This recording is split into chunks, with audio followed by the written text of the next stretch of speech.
Hello बच्चों, तो आज हम आप लोगों को पढ़ाने वाले हैं क्लास 12th बायोलॉजी का एक छोटा सा टॉपिक परागण। एक छोटा छोटा सा टॉपिक है। अगर 1 या 2 नंबर में पूछा जाए तो आपको ये लिखना है। ये टॉपिक 5 नंबर में भी पूछा जाता है, 3 नंबर में भी पूछा जाता है। उसमें आपको स्वपरागण और परपरागण की भी डिफिनेशन लिखनी होती है और इसे एक्सप्लेन करना होता है। तो अगर 1 या 2 नंबर में पूछा जाए परागण किसे कहते हैं, अभी परागण की डिफिनेशन और इसके प्रकार लिखिए, तो आपको ये वाली लिख देना है। तो इसमें क्या होता है, तो हम इसे देख लेते हैं। तो ये जो परागण वाली डिफिनेशन है, ये चैप्टर 1 यानी कि पुष्पी पादपों में लैंगिक जनन से ली गई है, बायोलॉजी से, क्लास 12 बायोलॉजी से। तो इसमें क्या दिया हुआ है उसे देख लेते हैं। तो इसमें दिया हुआ है कि पराग कणों के वर्तिकाग्र तक पहुंचने की क्रिया परागण कहलाती है। अब ये जो पुष्प होता है उसमें परागकण पाए जाते हैं। परागकोश, एक परागकोश होता है, उसमें परागकण पाए जाते हैं। अब परागकण जो होते हैं वो वर्तिकाग्र तक जब पहुंचते हैं, पुष्प में वर्तिकाग्र भी पाया जाता है। तो जो वर्तिकाग्र तक पहुंचते हैं तो पहुंचने की जो क्रिया होती है वही परागकण कहलाती है। अब पहुंचने के कई सारे माध्यम होंगे, तो परागण अनेक माध्यमों से होता है, यानी कि कई सारे माध्यमों से होता है। कौन कौन से माध्यम होते हैं? वायु परागण होता है, जल परागण होता है, कीट परागण होता है, पश परागण होता है। अगर 5 नंबर में आपसे पूछा जाएगा तो आपको ये भी एक्सप्लेन करने होंगे, इनको भी एक्सप्लेन करना होगा और इसके एग्जाम्पल भी लेने होते हैं।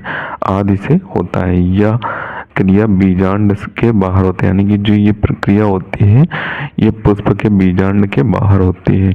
अब ये जो परागण की क्रिया होती है 2 प्रकार की होती है, यानी कि जो परागण होता है 2 प्रकार का होता है। कौन कौन से होते हैं? स्वपरागण होता है और परपरागण होता है। जो स्वपरागण होता है वो स्वयं के द्वारा होता है, जो परपरागण होता है वो दूसरे माध्यमों के द्वारा होता है। तो इनको भी आपको अगर 3 नंबर या 5 नंबर में पूछा जाएगा तो आपको इनको एक्सप्लेन करना होगा।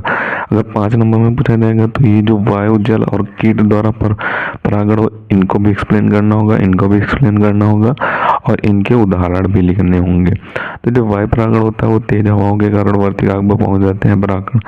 जल परागण जलीय पौधों में वर्तिकाग्र पर पहुंच जाते हैं, जल भराव ज्यादा होने के कारण पहुंच जाते हैं। कीट परागण जब पुष्प पर वो किसी भी पुष्पीय पौधे पर कीट बैठकर परागकणों को वर्तिकाग्र तक पहुंचा देते हैं। पशु परागण भी इसी तरीके से होता है। तो ये जो परागण की डिफिनेशन है, सबसे पहले तो आप इसका स्क्रीनशॉट कर लें ऊपर से